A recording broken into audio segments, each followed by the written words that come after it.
GMT shouted. Hey man, good to be in the building. Welcome to the show. Welcome to the show. Thank you, thank you. Man, so for the people who that don't know, could you just give them your rap name and let them know what you do? Yeah, of course. So I'm Rah-fye, rapper out of Southwest Detroit. I went by a couple different names over the years. Some of my fans know me as Rizzy. Some know me as Rizzy V, Big Ralph, you know, the whole nine. But where does your rap name come from? Did you just come up with it, or is it something that people just gave to you? Yeah. So like it was just kind of like a little funny thing at first. A lot of people say my name wrong. They like Rah-fye. Right. Rah-fye came from that. I believe Ra means God in like Egyptian, and then Phi, of course, you got the fire part. And then the double entendre is like for your entertainment. So it's me for your entertainment, you know, spitting fire. Okay. So that's kind of witty. Yeah. So what, describe your music. Early on, my music had a political turn. I would love to get back to that, especially coming up on 2020. I feel you know, with the election. But now it's more of a modern sound, modern feel. Gelato recently came out, shot by GMT. So I'm proud of that record, and I'm gonna try to keep that style, that swag going. What's your inspiration, like your musical inspirations? Man, I mean, I got many, man. I mean, I would be lying if I ever said money wasn't a motivator. Right, you know what I'm saying? But I mean, I just feel like I got a message to put out there, man. And I mean, I feel like people need to hear it, and I feel like once more people hear my message, my music will start to blow more. You know? What's your message? If you didn't have to rap on a track and you could just talk to them and tell them your message, what would your message be? I think the first thing would be Black empowerment. I think the second thing would be just a consciousness of knowing, seeking information for yourself. You know. So you trying to teach like Black excellence or something? Black excellence, Black power, Black movement. I feel like Black consolidation of funds. Like it's all in there. It's a little bit of Nipsey, and I'm not comparing myself to him in any way, but I mean that's what it's on. My favorite rapper is Lupe. You know, I mean he on the same tip. You know. So when did you get started rapping? I started like back in middle school, bro. My older brother was the one who kind of started, and it kind of got me into it. So I've been rapping a long time. Honestly, I was thinking recently, man, like I give myself like another year and a half, 2 years, and I'm done with rap, bro. You gonna give it up? That's it, bro. Like, so, like, is this not your life's dream? Like, what, like? Nah, man, I ain't gonna lie. Like, rapping, it's like I said, it's something my older brother got me into. It's something I feel like I had a talent to do, and it was a way to get the message out, the catalyst. But I think at 30, man, I'll be 30 next year. You know what I'm saying? So it'll be time to try another way. You know, try a different way. I mean, some people would take that as like now or never. It's time to go hard. I mean, hell yeah. I mean, that's my mindset for 2019, bro. It's all. So say you get a hit and you do blow. You still gonna give it up, or are you gonna ride the wave for as long as you can? What's your plan if you do succeed at it? My plan, if I succeed, is to run it out as long as I can, run out the clock, make as many coins as I can, and then beyond that, like I'm not gonna be one of them rappers that's struggling for 10 years for the second hit. If I make one, I'm good. You know, I'm sitting down. You know what I'm saying? Like, so you was born and raised in Detroit? No, I was born in Beckley, West Virginia. Shout out 304.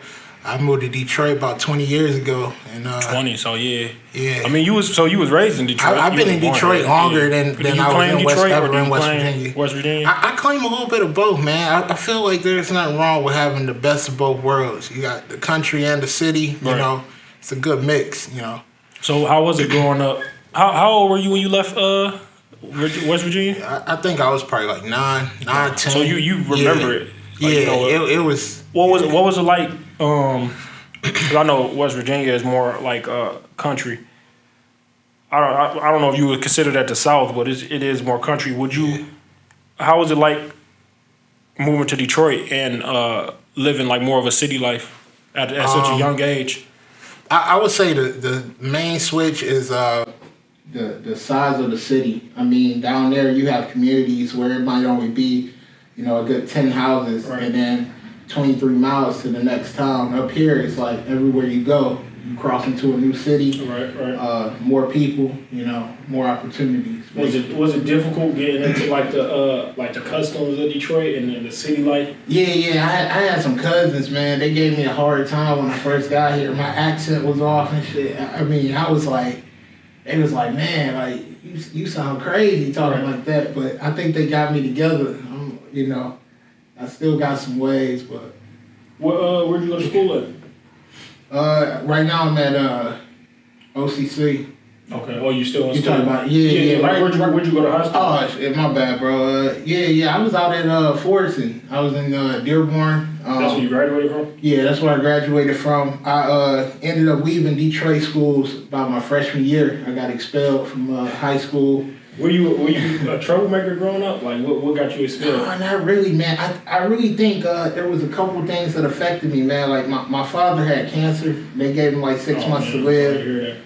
Yeah, man, that really took a toll on my grades in school. And then from there, I think I was just trying to get accustomed to the city life. Like, I was trying to prove I was bad, prove I fit in.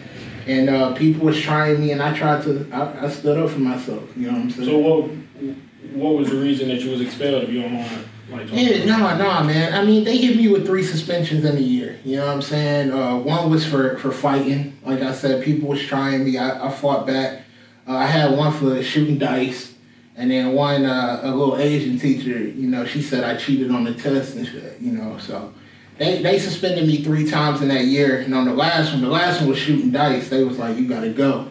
Right. And it was a white kid there, man. Was it a private school or something? It was a charter school. Okay. Yeah, we wore uniforms and that whole gig, and you know, I was shooting with this white kid. He went in and wrote a whole statement saying the dice was his and all this, but they was like, we saw him in his hand. So he took the blame. He took the blame, and they still was like, nah, because the dude that caught us, he was just like, nah, I saw him. So once they kicked you out, it was they, you know, second chances and that. Yeah, well, actually, no. Let me not lie on them. There was a couple people there in my corner. Right. I was able to do my work and still pass my freshman year, so I never had to repeat. So I do shout out for that. You know, they let me do it at home. Right. And yeah, it was better that way, man. You know, my mom worked at the school too, so they would just send the work home with her, and then I would do it. She would take it back. So that's how that ordeal worked out. Right. So what, like, what's next for? What do you go by now? Rah-fye. Rah-fye? Yeah. What's next for you? Man, right now, just recently as May 1st, I entered album mode, man. So like I said, I got a year and a half. It's now or never. I'm really about to take my time with this.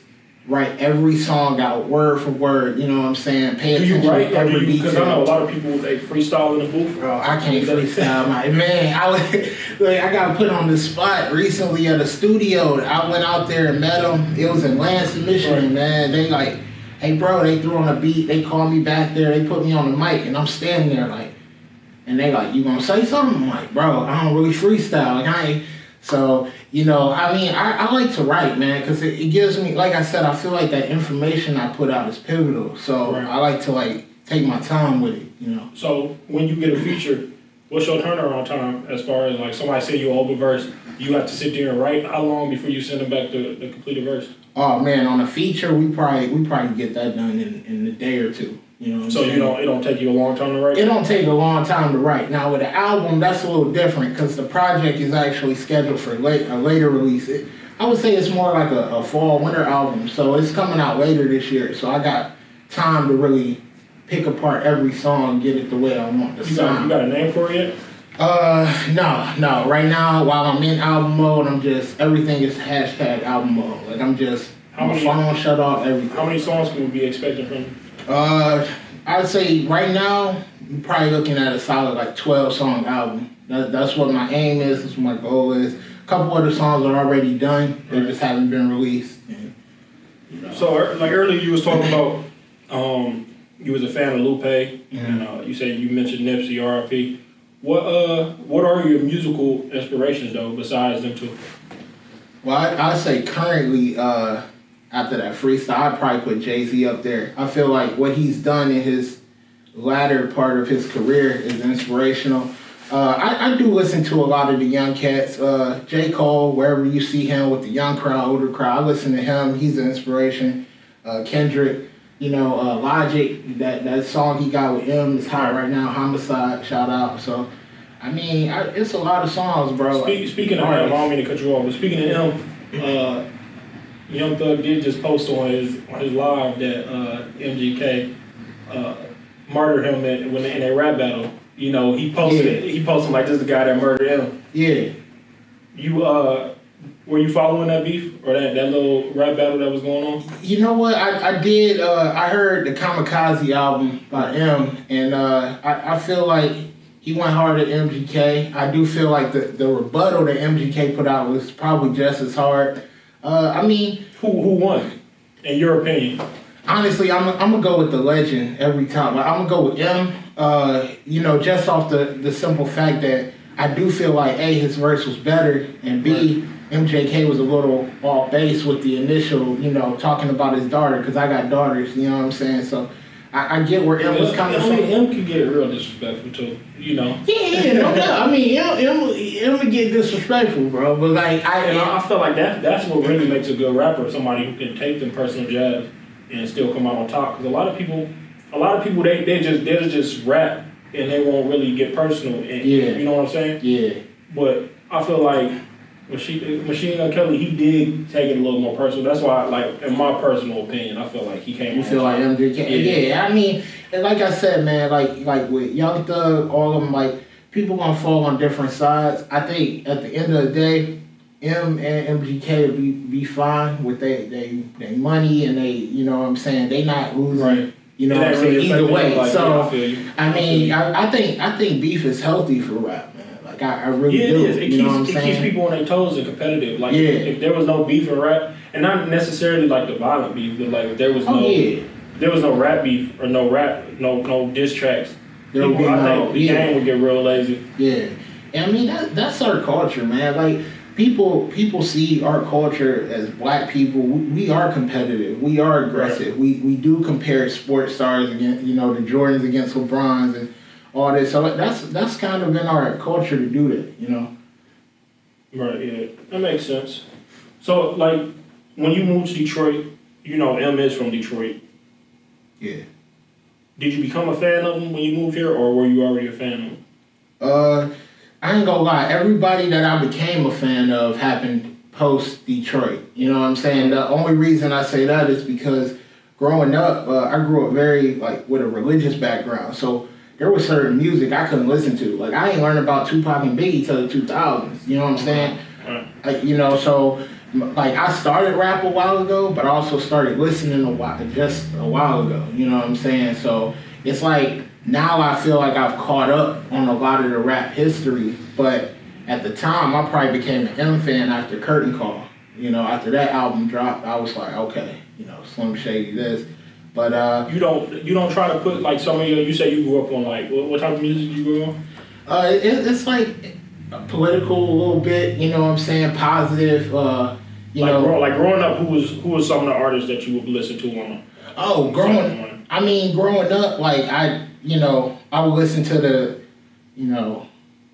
probably like the only rap I listened to was like the LL Cool J's, you know what I'm saying, stuff like that in the 90s. Then the 2000s came, I hit like the Nelly phase, the M, you know what I'm saying, Jay-Z, UGK, Big Bun, bro. You try to incorporate some of the more, because I know like some of the artists you named, they're not really violent rappers, they're more of a, you wouldn't call them like trap rappers, they make industry music.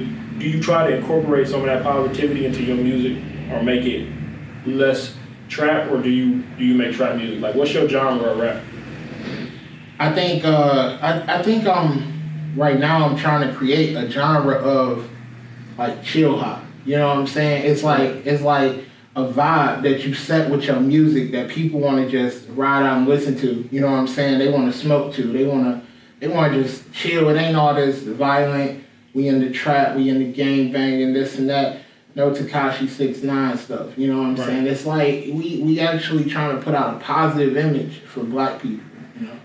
And that's where it's at right now. So let's talk about Gelato. You just released the video to it? Yeah, the video just released earlier this month, beginning of the month. What was like your inspiration for the song? I was obviously high one night in the studio. I was with my brothers and we was blowing some crud. Right. And I had the beat going and it just took off. It was like, writing is like that first line is hard to come in your head, and this song was basically all freestyle. That first line came and then it was like every line in my head just lined up. I got to shout out GMT in there, you know what I'm saying? Like, it made sense. And then I wanted to feature GMT on there. A lot of people don't know this, but I ended up putting A-Stats, my younger brother, on there. And, bro got talent, you know what I'm saying? But every song just not for everybody. So I just feel like the song could have probably came out a little better. We actually ended up shooting a video without his verse just because he wasn't available. But, yeah, it was inspirational, but if I could do it again, I would probably change the feature on that.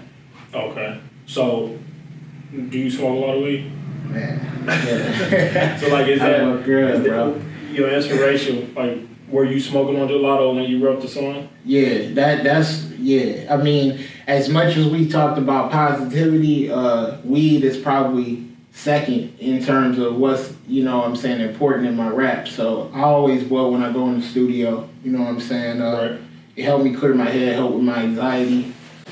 When did you start smoking? I think I started smoking late, bro. I probably was right outside my 20s when I started. And that had to do with my upbringing. I was drinking when I was probably 16, 17, but smoking, it took me a little longer to come around to, Is it something that you picked up on your own, or is niggas around you and they was around? I was just around, you know what I mean? Like, mostly, like, I think I started chilling with hoes, you know what I'm saying? Like, and they had it, they wanted it, they was rolling up, so I ain't want to look like the nigga in the group. I ain't smoking no weed, I'm like, pass it. And then I started doing it, and I'm like, man, the benefits outweigh whatever negative components come with it, So. What is your thoughts on the legalization of marijuana recently in Detroit? Like, because it's recreational now and everything. Oh, yeah. I mean, I think it should be federal. I mean, I've been vocal about that for a while. In Detroit, it was a long time coming. I mean, we legalized medical in 2008. So it was a matter of time for us. But federally, I mean, I'm not one of the people out there saying weed is harmless. I do think there are ways you can abuse anything. And, right. But, I mean, to have it as a Schedule I drug is a bit ridiculous, you know what I'm saying? So. But you did say you were into politics and everything, right? Yeah. Like, how do you feel about the people that were, like, locked up on drug charges prior to it being legal? Because, we have a lot of people that may have got pulled over and they had some in their car, they caught a case, or maybe they had it on them, they got pulled over. How do you feel about that?